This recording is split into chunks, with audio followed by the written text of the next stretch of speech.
Ya, pemirsa, peninjauan kembali yang diajukan kuasa hukum Saka Tatal ada penambahan novum baru sehingga total menjadi 10 novum yang dipastikan belum pernah dijadikan bukti dalam persidangan di tahun 2016. Namun jaksa mementahkan semua novum yang diajukan kuasa hukum Saka Tatal. Lalu apa yang harus dilakukan kuasa hukum Saka Tatal agar bisa meyakinkan hakim dan mengabulkan peninjauan kembali? Sudah bersama saya di studio kuasa hukum Saka Tatal, RD Dadan Mariana atau yang akrab kita sapa Kang Rian. Dan juga sudah terhubung melalui sambungan Zoom kuasa hukum Ibtu Rudiana, Bapak Mardiman Sane. Selamat malam, Bapak-Bapak, Kang Rian. Selamat malam. Terima kasih sudah meluangkan waktu untuk berbincang dengan NTV Prime di sini. Kita mungkin akan membahas apa yang sedang terjadi hangat pagi tadi. Baru saja kita melihat ya, Kang Rian, memori PK yang dipatahkan oleh JPU. Tanggapannya? Tanggapannya bahwa ya memang seharusnya begitu. Kejaksaan itu adalah bagaimana cara untuk kontra. Jadi nggak kaget dong? Nggak kaget. Nggak biasa, meskipun menurut saya dari bantahan-bantahan itu sangat behind it person, axiomatism. Apa itu? Ngawur. Kenapa ngawur? Ya. Di mananya ngawur? Mungkin dia terlalu cepat menganalisa PK kami yang sudah kita persiapkan lama ya. Soal terletak di pasal 362 itu sebetulnya PK itu bersifat global and universal ya. Terserah siapa kuasa hukumnya yang bisa memiliki kemampuan untuk di jalur mana, apa di pembuktian atau di novum. Tujuannya adalah substansinya adalah bagaimana meyakinkan yang mulia hakim ya untuk bisa mengabulkan PK kita ya.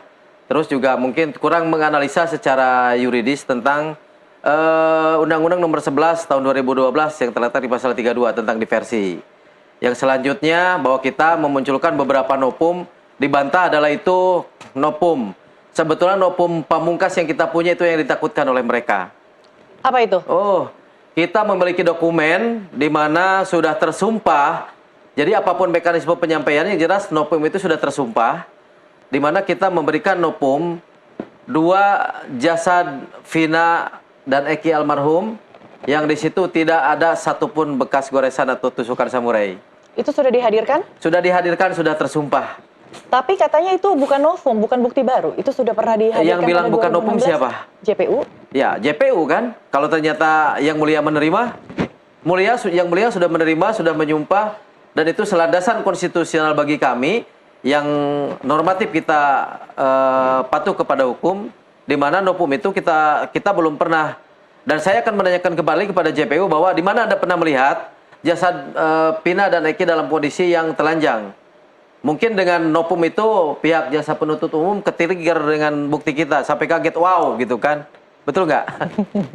Jadi artinya belum pernah dihadirkan pada persidangan 2016. Yang saya patut sedikit agak kritisi, dulu pernah dihadirkan, tetapi setengah badan. Setengah badan dari sini ke sini aja. Ya, ternyata kita mendapatkan suatu pembelaan yang mana visum et repertum dari Rumah Sakit Gunung Jati yang tidak dijadikan nilai pembanding dalam putusan hakim. Oke, jadi itu bukan saja diambil dari angle yang berbeda seperti apa yang disampaikan oleh JPU, tapi itu adalah satu foto visual terbaru. Oke, untuk membuktikan itu gampang. Katanya JPU mengatakan bahwa visum tersebut memetik dari media sosial, memetik dari YouTube. Buktikan dong. Mana ada sekarang di YouTube dokumen novum yang sudah kita serahkan kepada yang mulia dan sudah disumpah dan sudah diterima.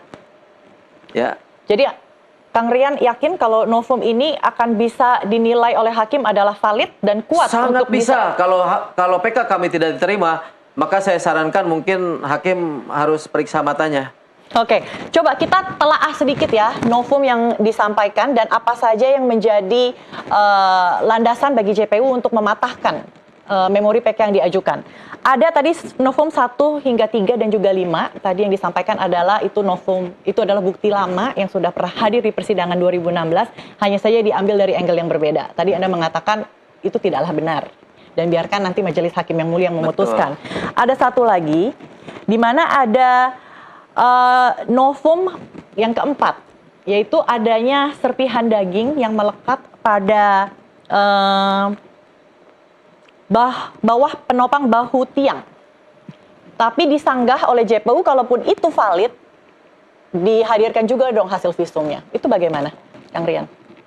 Dihadirkan juga hasil visumnya. Yang jelas itu kan nopum yang salah satunya belum kita ketahui di persidangan sebelumnya, di Jurek Pakti ataupun yang lainnya. Tapi saya akan mempertegas bahwa itulah temuan kami, di mana kami juga nanti ketika kami menghadirkan barang bukti tersebut, nopum tersebut, maka itu adalah pertaruhan kepada kami, ya. Jadi saya sangat percaya diri, dan apapun yang disanggah oleh rival kita atau siapapun, tapi tetap meyakini bahwa nopum yang barusan kita bicarakan adalah itu yang membuat kami merubah suatu paradigma ini adalah suatu peristiwa kecelakaan. Kenapa Kang Rian tidak mau menyertakan hasil visumnya agar lebih meyakinkan begitu? Ya itu saya kira kalau nopum itu kan secara visual sudah terlihat. Nanti kita juga nanti akan menghadirkan beberapa nilai pembanding, termasuk bila perlu dilakukan sumpah dan lain sebagainya. Dan itu menurut saya linear sekali untuk merujuk kepada barang bukti atau nopum yang belum pernah kita ketemukan di sebelumnya. Jadi maksudnya Kang Rian menganggap bahwa tidak perlu disertakan hasil visum begitu? Kalau dibutuhkan, bukankah bisa kembali meminta siapapun itu tim forensik yang pada saat 2016 lalu mengolah visum dari baik, saran yang bagus korban sebetulnya. Tapi kebetulan kita juga punya prinsip ya, yang mungkin tidak bisa diintervensi oleh yang lain. Yang jelas kita ingin menyampaikan kepada publik bahwa kita sudah punya nopum yang hebat, yang lebih hebat, yang tidak bisa dipantahkan oleh siapapun. Ya, jadi saya itu bagian pelengkap nopum saja. Makin banyak nopum makin bagus kan. Apalagi nanti setelah nopum yang pamungkas kita buka ya, di situ silakan dicek oleh ahli visual gambar, IT dengan teknologi yang secanggih-canggihnya, dan di situ jelas bahwa jasad itu lengkap dengan wajahnya, lengkap dengan identitasnya. Oke, baik. Sebelum tadi kita sudah bahas Pak Mardiman, novum ke-1, 2, 3, 4, dan 5. Saya akan masuk ke novum yang ke-4, ke-6. Karena ini ada menyangkut dengan klien Anda. Di mana di novum ke-6 dihadirkan statement jika ada video dari saksi Liga Akbar dan juga Dede Riswanto yang diperintahkan oleh Ibtu Rudiana. Tanggapannya, Pak Mardiman? Soal yang mana nih? Soal video atau saya tanggapi dulu soal secara keseluruhan? Coba ditanggapi dulu soal keseluruhan bagaimana PK dari sidang Sakatatal ini berlangsung dari hari Rabu kemudian dikontra oleh JPU hingga saat ini. Mungkin dari sana dulu. Ya, kalau saya sih sama kolega saya ini kan, saya berbeda keyakinan sih. Dia yakin, saya nggak yakin. Dia bilang wow, saya bilang sih biasa aja. Jadi, tidak ada yang wow sih menurut saya. Semua sudah Kenapa tidak wow?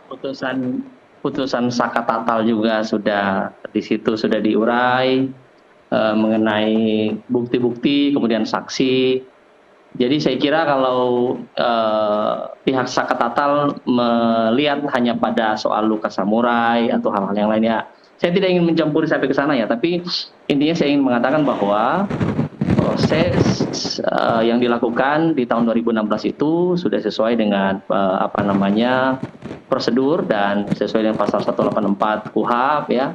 Ada saksi, kemudian walaupun saksi kemudian mencabut keterangannya sekarang, tapi kan kita lihat nanti kan gitu. Apalagi itu di bawah sumpah. Jadi menurut saya silahkan kita lihat. Yang jelas kami juga sudah mengajukan amicus curiae atau sahabat pengadilan ya. Kami berharap juga Pak Rudiana akan muncul di Pengadilan Cirebon, karena memang di media manapun saya selalu bilang ya, menghukum melepaskan 1.000 orang bersalah itu lebih baik daripada menghukum 1 orang tidak bersalah. Saya kira kita sepakat dengan itu. Jadi kita tunggu saja. Kami dari pihak penasihat hukum Pak Rudiana juga sangat siap untuk mempertahankan sesuatu yang memang sudah inkrah dan memang terbukti di pengadilan. Itu respon dari saya. Oke, Pak Mardiman. Terkait dengan novum ke-6, kita lanjutkan ya. Satu-satu kita bedah ini novum. Kalau yang tadi Anda anggap biasa saja, tapi novum ke-6 ini melibatkan klien Anda, Ibtu Rudiana. Karena di sana tertera jika Dede Riswanto ini mengatakan ia diarahkan oleh Ibtu Rudiana. Ya itu harus ada buktinya, kapan diarahkan, melalui apa dia diarahkan, siapa saksinya, ya kan? Itu juga harus panjang itu. Dan kalau ternyata tidak terbukti bahwa dia diarahkan, Liga Akbar diarahkan, dan lain-lain diarahkan, itu kan juga bisa masuk pencemaran nama baik. Kang Dan Rian, kami sudah mengkonfirmasi sama klien kami, dia mengatakan 1000% dia tidak pernah mengarah. dia tidak pernah Kira-kira. mengarahkan. Dede tidak Ya. pernah mengarahkan AF, tidak pernah mengarahkan siapapun. Dilakukan sesuai dengan prosedur. Jadi Ibtu Rudiana mencurigai bahwa kematian anaknya tidak wajar ya. Oke. Jadi Polsek Talun mengatakan kedua almarhum kecelakaan tunggal. Jadi waktu itu semua pikiran orang saat itu ya tanggal 27 Agustus itu mereka kecelakaan tunggal. Dikebumikan dengan kondisi juga kecelakaan tunggal. Itu juga yang harus dimaklumi. Nah, tapi pada saat Ibtu Rudiana datang pada malam itu, ya dia membuka penutup jenazah anaknya, adik kita Eki. Dia melihat bahwa lukanya sangat hebat ya, sangat hebat, dan ini tidak mungkin kecelakaan tunggal. Nah, menarik bagi kami bahwa pihak Sakatatal juga akan menyertakan motor. Nah, sebenarnya motor ini juga yang menginspirasi Ibtu Rudiana dalam investigasi independen yang dia lakukan ya, sebagai orang tua. Ya, sebagai orang tua, saya kira siapapun orang tua di muka bumi ini, kalau dia menemukan kejanggalan terhadap kematian anaknya, apalagi Ibtu Rudiana seorang polisi, intuisi dia mengatakan bahwa anaknya meninggal secara tidak wajar. Nah, dia kemudian mulai dengan keyakinan dia bahwa anaknya meninggal tidak wajar. Ya, dalam jurnalisme investigasi pun kan jurnalis juga melakukan investigasi. Dari situlah kemudian dia ketemu dengan saksi-saksi. Ya, yang saya sayangkan, saya juga tidak tahu apa yang memotivasi mereka atau ada apa di belakang mereka sehingga kemudian mereka mencabut keterangannya. Tapi intinya adalah kami tetap yakin bahwa semua yang disampaikan oleh saksi ya di bawah sumpah dan dipakai di pengadilan itu adalah sesuatu yang sahih ya, yang sahih, yang valid untuk dijadikan dasar memutus para terdakwa dan kemudian menjadi terpidana. Oke, Gitu. silakan Kang Rian. Kalau misalnya itu diarahkan kapan, jam berapa, di mana, itu jelaskah? Ya. Kalau permainan catur itu saya kasih sekak seter aja ya, biar lebih seru. Jadi begini, tidak mudah untuk saksi Dede maupun saksi AF. Liga Akbar untuk mencabut keterangannya. Ya, itu tidak mudah. Bahkan di situ nanti saya menganggap beliau ini adalah orang yang terlibat dalam justice collaborator. Oke. Jadi dia akan menjadi sahabat penegak keadilan. Selanjutnya saya katakan bahwa harusnya narasi yang disampaikan oleh saudara rekan saya ini lebih merespon. Tapi saya lihat data-data saja. Karena begini, saya masih meyakini bahwa peristiwa hukum adalah barang buktinya fiktif, pelakunya fiktif, dan tersangkanya fiktif. Karena apa? Sekarang bolehlah beliau mengatakan bahwa apakah ini proses kecelakaan atau pembunuhan, dibawa ke pembunuhan. Sekarang kalau kita mau mencari kebenaran material di dalam hukum acara kita, bisa nggak menampilkan, ini produk putusan loh, produk negara. Ya, yang seperti saya bilang, samurai panjang, samurai pendek itu udah menjadi suatu peristiwa hukum yang sering didalilkan di pengadilan. Saya tanya, mana sih samurainya? Terus dipukul dengan balok bambu, mana sih bambunya? Saya yakin polisi juga dimanapun bisa lah mengidentifikasi bahwa barang bukti itu di situ meninggalkan jejak kejahatan. Ya, makanya saya pertama menangani perkara di mana ada suatu peristiwa hukum yaitu pembunuhan, di mana di situ tidak dimunculkan bukti forensiknya sampai saat ini. Saya mau tanya, ya, termasuk saya juga mengkritisi yang disampaikan saudara rekan saya tadi di sini bahwa kita lihat saja nanti kan. Nah, sekarang kalau yang jadi pertanyaan, karena mungkin seseorang itu diarahkan, mengaku bukan kata saya, kata Liga Akbar dengan Rudiana, semua publik sudah tahu loh. Dan apa yang terjadi ketika sekarang yang dilakukan oleh AE pun melakukan hal yang sama. Berarti telosnya adalah peristiwa hukum ini tidak ada satu saksi pun berguguran. Silakan masyarakat menilai sendiri. Tapi saya juga tidak ikut mengkritisi lebih lah. Yang jelas saudara rekan kita ini dalam membela Rudiana itu bagaimana beliau melindungi hak asasi manusia Rudiana. Ada asas praduga tak bersalah. Mungkin juga publik yang salah, AF yang salah, Dede yang salah, Liga Akbar salah, atau Pak Rudiana yang salah. Tetapi dengan apa yang saya sampaikan tegaskan di sini bahwa saya mewakili seorang anak Sakatatal. Bahkan di Undang-Undang Nomor 11 Tahun 2012 di ayat 3 di situ dikatakan sebetulnya dulu sudah diupayakan anak Sakatatal ini untuk didampingi. Nah, bunyi dari pasal tersebut anak Sakatatal itu seharusnya tidak ditahan, ya, sehingga boro-boro jangan ditahan kan.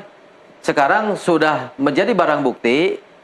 Bayangkan ketika statement Sakatatal yang menyampaikan di stasiun televisi menyatakan bahwa saya dikasih air kencing, saya digebukin sampai tangan saya patah segala macam. Itu sebetulnya bukan pernyataan yang mudah bagi Sakatatal, ya. Makanya Sakatatal melawan. Kenapa? Setiap manusia itu butuh keadilan di dalam hidupnya untuk merehabilitasi nama dia agar menjadi Sakatatal sejati. Oke.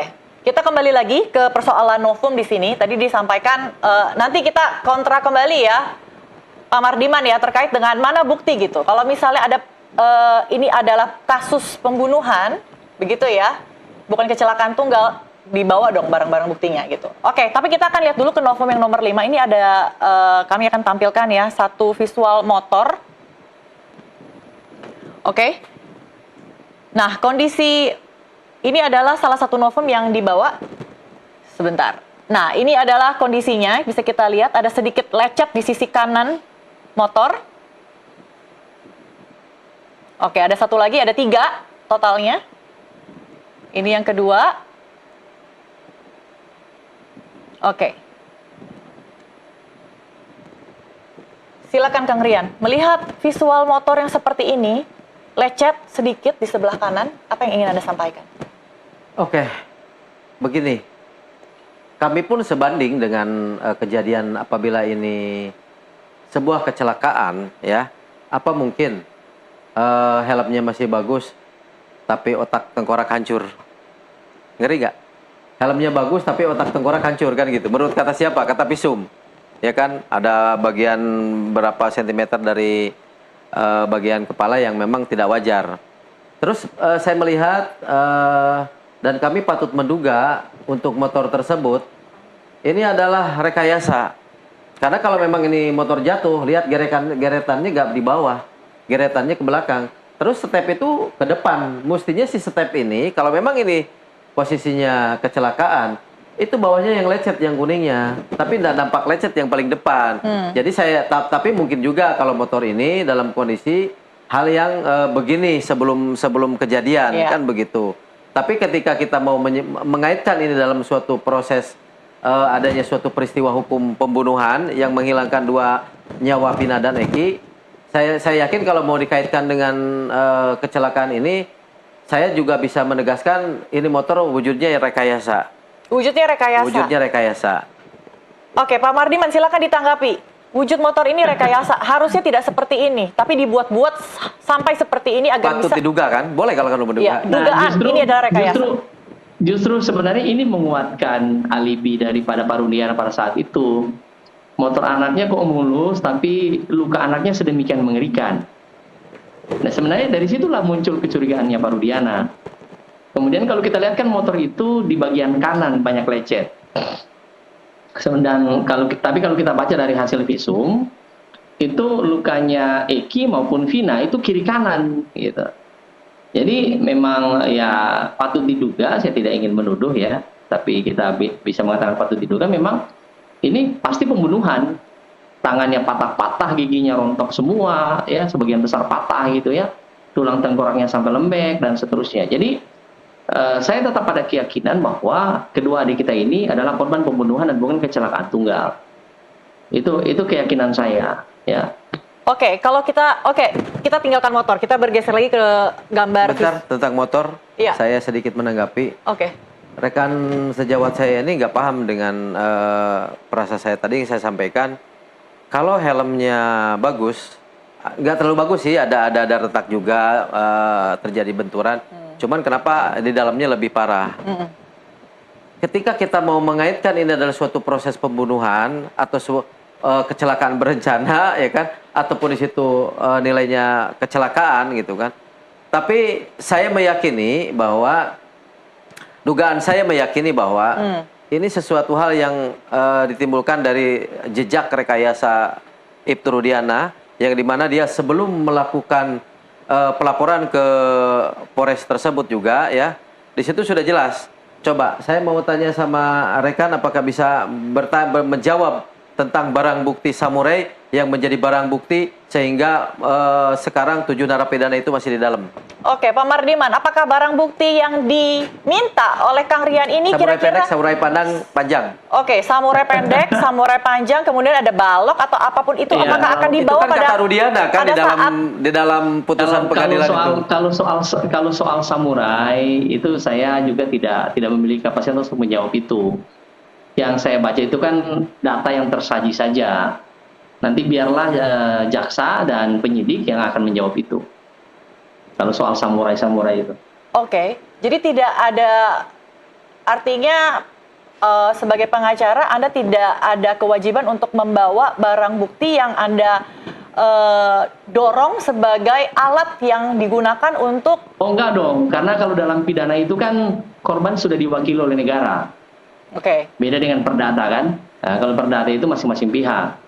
Tapi kalau di urusan pidana ya negara akan mewakili korban, dalam hal ini jaksa berarti. Nah, Oke. kita hanya mendorong Iya. bahwa jaksa harus mampu membuktikan bahwa memang semua data, semua barang bukti yang disampaikan pada saat pengadilan itu ada korelasinya, Oke. ya kan? Oke.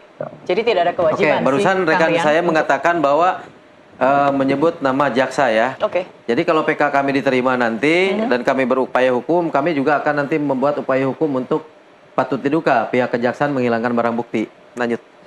Oke, kita akan kembali ke novum saja ya, supaya kita lebih terarah di sini. Novum yang selanjutnya akan kita tampilkan bagaimana ada serpihan daging ini yang di bawah penopang bahu tiang yang melekat. Nah dari foto novum ini, kira-kira apa yang terjadi di sini, Kang Rian? Nah, ini gampang sekali. Saya kasih analogik yang cerdas, ya. Kasus pembunuhan ini yang menghilangkan 2 nyawa ini, kata Wakapori, saya menyebut nama kata Wakapori, tidak didasari dengan scientific crime identification. Karena apa? Kalau memang polisi itu profesional dan seorang Pak Rudiana juga seorang Ibtu Rudiana juga seorang yang profesional, mestinya dia bisa meyakinkan daging yang nempel di situ mana bukti forensiknya. Ya kan, kalau ini pembunuhan, kan begitu. Nah, sekarang kami di sini masih mengira bahwa dengan hantaman yang keras sehingga menghantam ini trotoar berarti ya, ini ya. Di bawah trotoar kan? Betul Menyambung nggak? jalan ya? Iya, harusnya kan di situ bisa kita uji sejauh mana analisa yuridis kita tentang daging yang menempel di situ. Makanya saya lemahnya identifikasi forensik di dalam kasus ini, terlihat kasus ini membingungkan ya. Makanya ketika kami menyampaikan kepada publik adalah ini salah satu kejadian kecelakaan, maka tidak mengurangi kadar bahwa ini yang disampaikan pelaporan oleh Pak Rudiana. Kami mengikuti fakta-fakta yang kami temukan. Oke. Ya, salah satunya daging tersebut kan. Dan kalau memang di situ, saya yakinlah kalau dulu analisa forensiknya betul, scientific crime-nya bagus, maka itu ini ada sampel dagingnya, kita tes dulu darahnya atau misalkan DNA-nya ini milik siapa. Itu terlalu jauh sih, Mbak. Sekarang barang bukti yang memang di situ ada botol Sprite ya kan, ada namanya cola. Ini anehnya, semua barang bukti itu yang ditampilkan itu satu balok, kedua samurai panjang, samurai pendek, terus plastik ciu, kan ada barang buktinya. Botol aqua, ada botol Sprite, ada botol cola. Tidak satu pun di situ yang diidentifikasi secara forensik, minimal ada sidik jarinya. Lanjut. Oke, nggak apa-apa. Kita akan coba membuat kasus ini terang benderang ya, bagaimana agar apa yang terjadi 2016 lalu lebih jelas. Nah, untuk itu akan menjadi penting jika ada kehadiran Ibtu Rudiana? Tadi disebutkan oleh Pak Mardiman bahwa akan dimunculkan. Kapan? Kita akan sambung di segmen selanjutnya. Tetaplah bersama kami.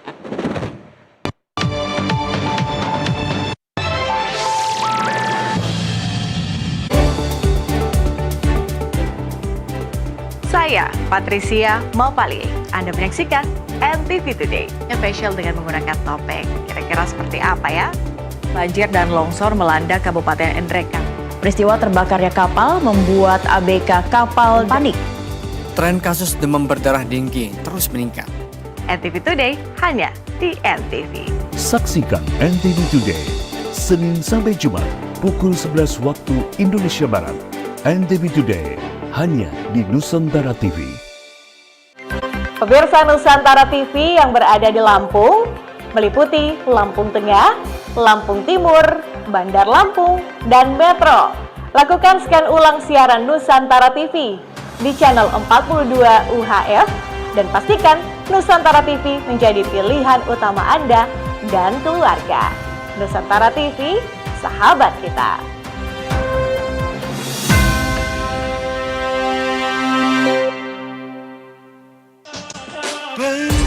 Karena emang gak ada cuma ngomongin di belakang aja.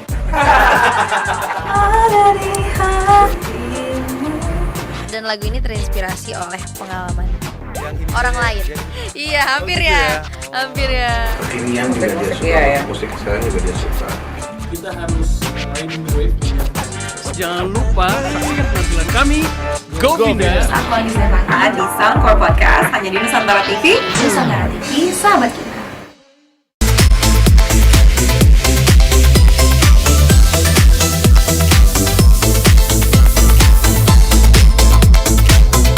Dunia olahraga selalu dinamis. NTV senantiasa menghadirkan berita olahraga terkini dari dalam dan luar negeri. Saya bangga menjadi bagian yang menghadirkannya untuk Anda. Saksikan terus NTV Sport Senin sampai Jumat pukul 21 waktu Indonesia Barat. NTV, sahabat kita.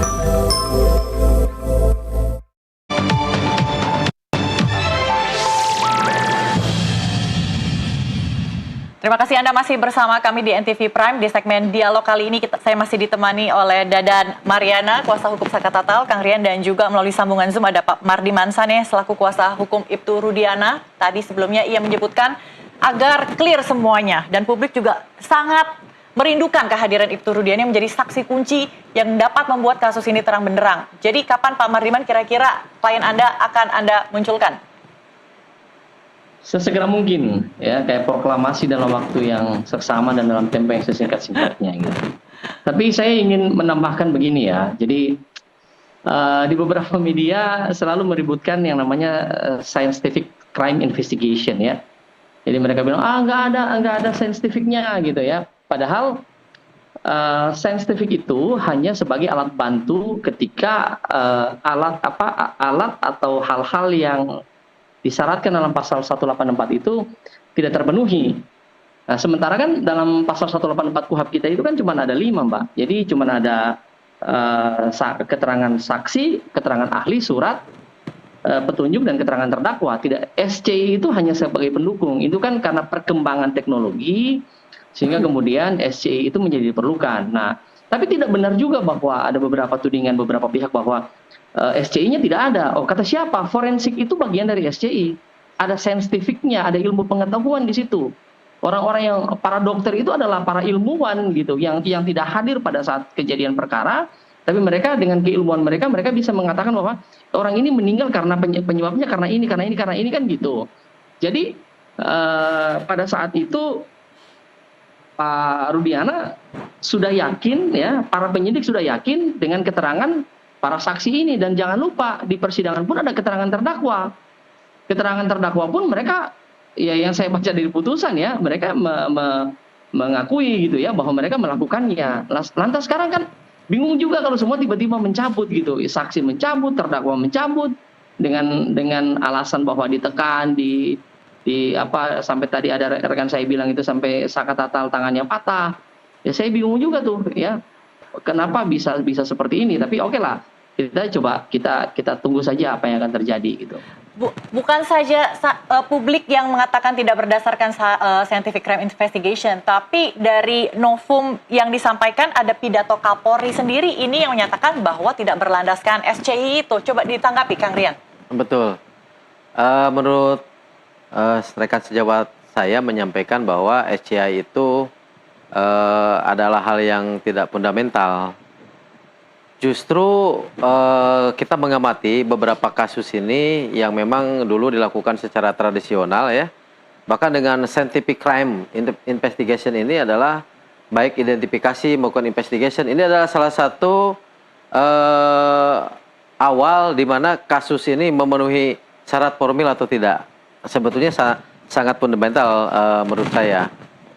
Terus terkait hal yang disampaikan berikutnya, pemahaman tentang analisa forensik yang memang berhubungan dengan SC tersebut itu saling berkaitan.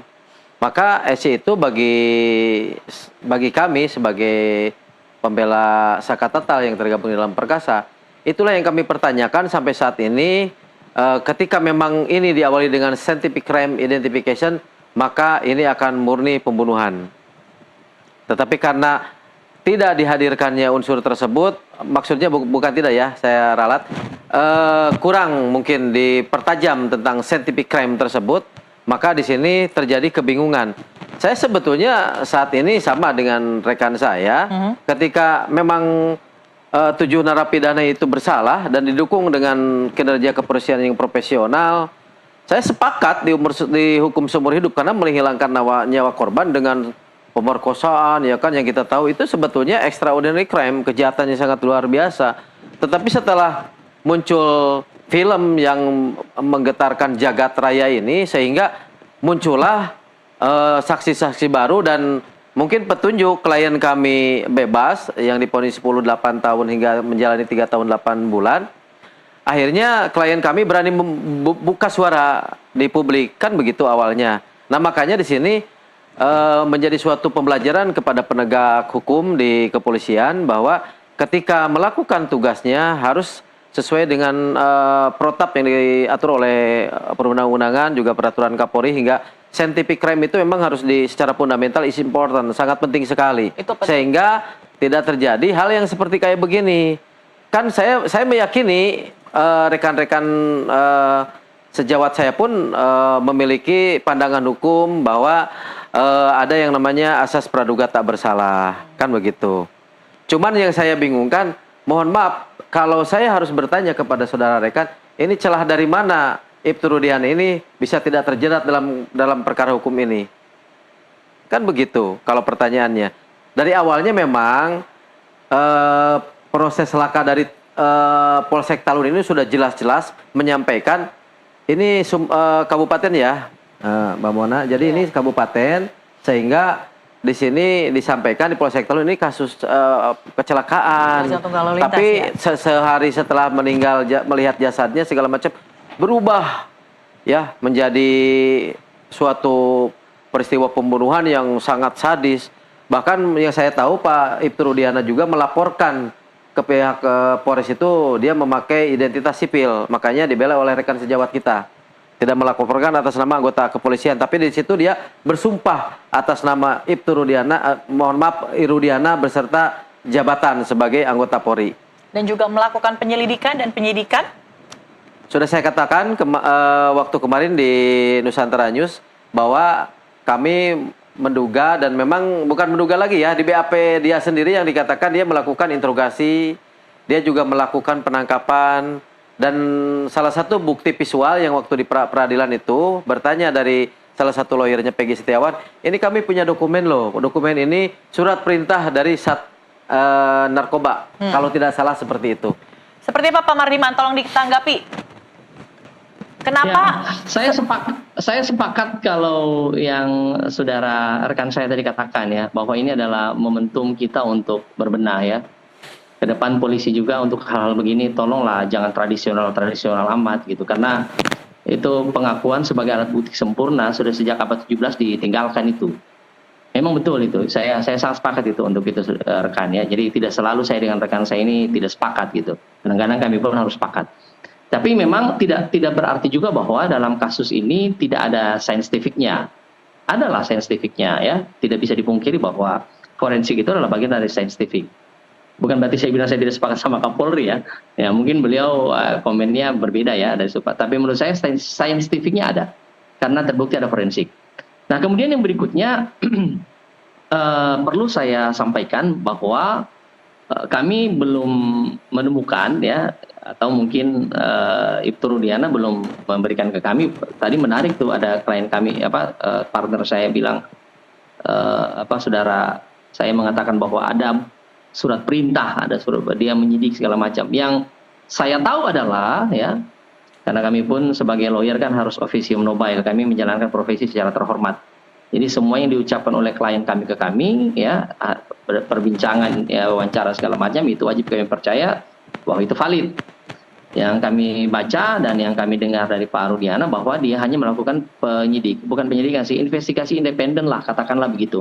Cari bukan tahu, kapasitasnya sebagai anggota kepolisian. Kepo.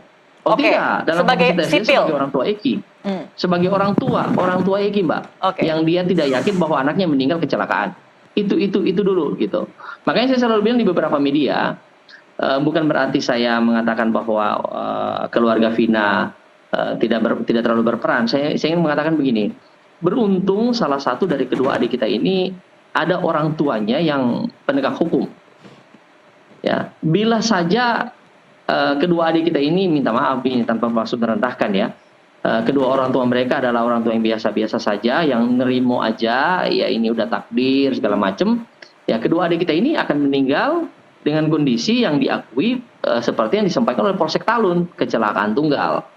Nah, terakhir dari saya adalah ini menarik nih, bila Ibtu Rudiana bisa merekayasa kasus sedemikian rupa ya. Jadi kan ini tuduhan-tuduhan ini semua sutradaranya Rudiana nih.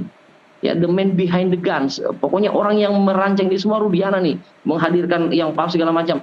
Saya pikir sutradara ya, Agi Umar itu mesti mengundurkan diri karena ternyata ada sutradara yang lebih hebat yang namanya Rudiana gitu. Rudiana ini berhenti saja jadi polisi dan dia jadi sutradara. Artinya tidak mudah loh Mbak kalau dikatakan bahwa Rudiana menjadi otak dari ini semua dan dia merancang sedemikian rupa sampai kemudian ini putus, ada yang seumur hidup ya, sakatatal 8 tahun kalau saya nggak salah ya Bang ya. Ya kan? Jadi saya tidak yakin ya bahwa seorang Ibtu Rudiana ya seperti Verdi Sambo yang merancang skenario. Verdi Sambo aja bintang 2 terbongkar juga skenarionya. Ini waktu itu dia masih A itu loh, masih belum perwira, masih belum sekolah perwira dia bisa merancang cerita sedemikian hebat.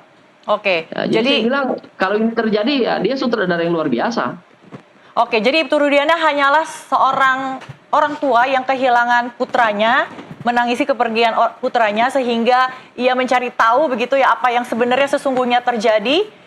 Ya. Jadi ia bukanlah sutradara. Tapi kami punya kutipan dari mantan Kabar Reskrim Polri 2008-2009 Komjen Pol Dr. Andes Susno Duaji yang mengatakan bahwa apakah ini hanya sandiwara? Kita simak kutipannya berikut ini. Saya akan menjelaskan sepanjang pengetahuan saya sebagai seorang polisi yang 36 tahun jadi polisi dan saya banyak berkecimpung di bidang reserse. Ya saya katakan bahwa apa yang disidangkan di perkara ini, ya apa disidang itu apa? Perkaranya nggak ada gitu. Oh kalau untuk buktikan adanya perkara pembunuhan itu tidak bisa, nggak ada lagi. Jadi terhukum dan sebagainya kan dihukum dengan suatu alat bukti yang tidak mendukung perbuatan itu.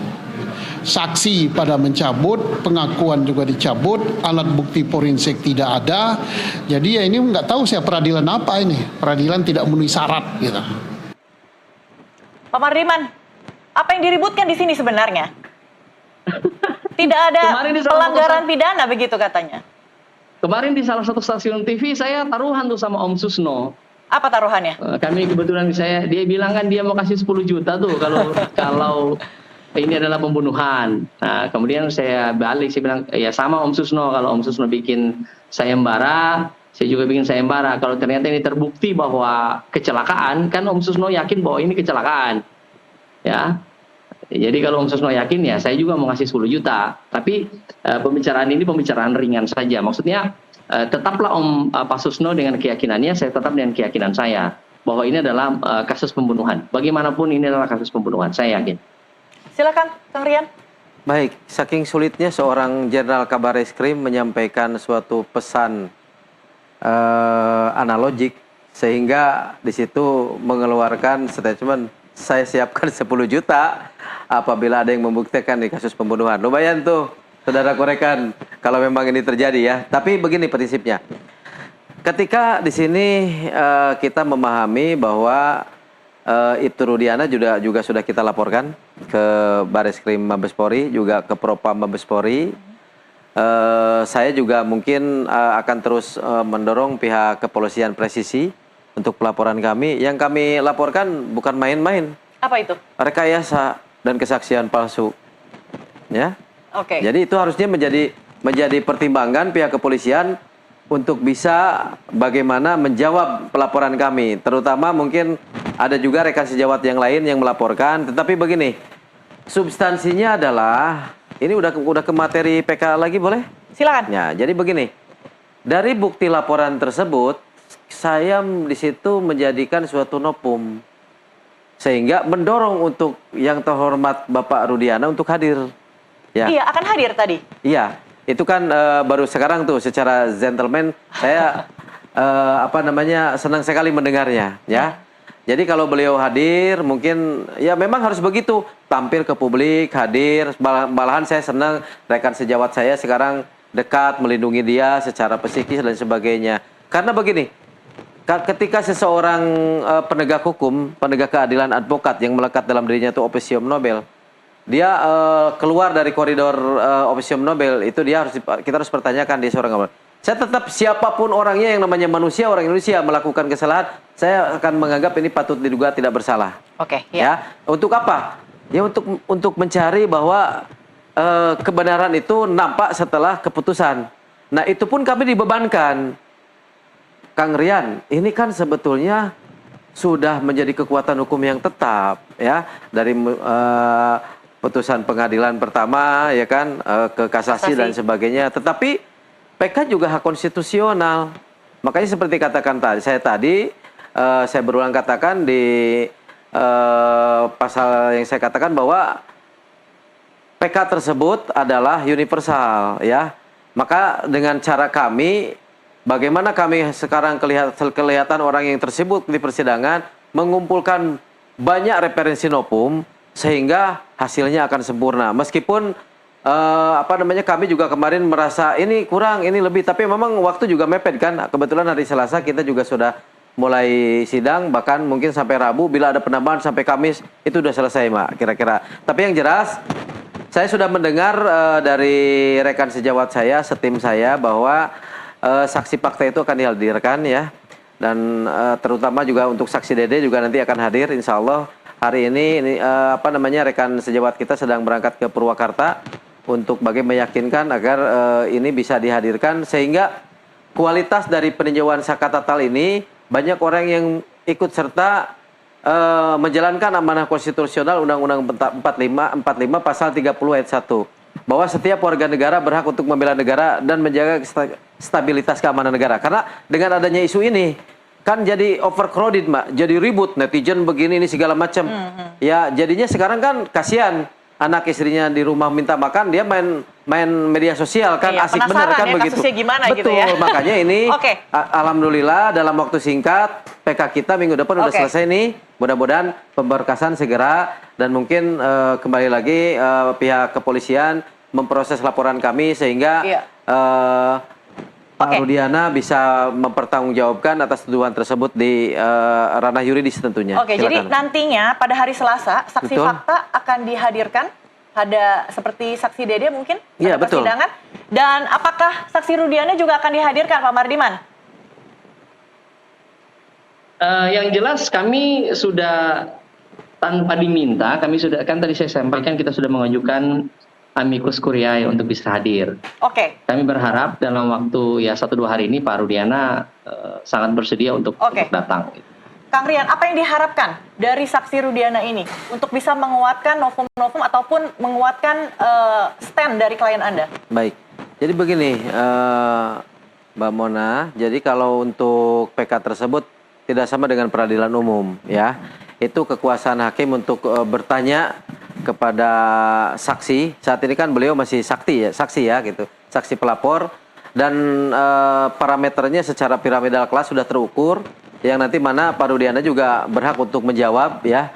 Dan kita sama-sama tahu rekan, di peninjauan kembali ini orang kadang salah menempatkan perspektif tentang pengadilan ya, sehingga gregetnya pinginnya ada debat-debatan, itu nggak ada sebetulnya. Kayak hari ini meskipun mereka kontra, meskipun kita ngedumel ya, karena kita paham ini hanya pemberkasan saja yang nanti akan dikirimkan ke Mahkamah Agung dan diputuskan. Mudah-mudahan nanti ya. ada beberapa yang disampaikan oleh Ibtu Rudiana, yang memang Ibtu Rudiana juga punya defender untuk dirinya sendiri.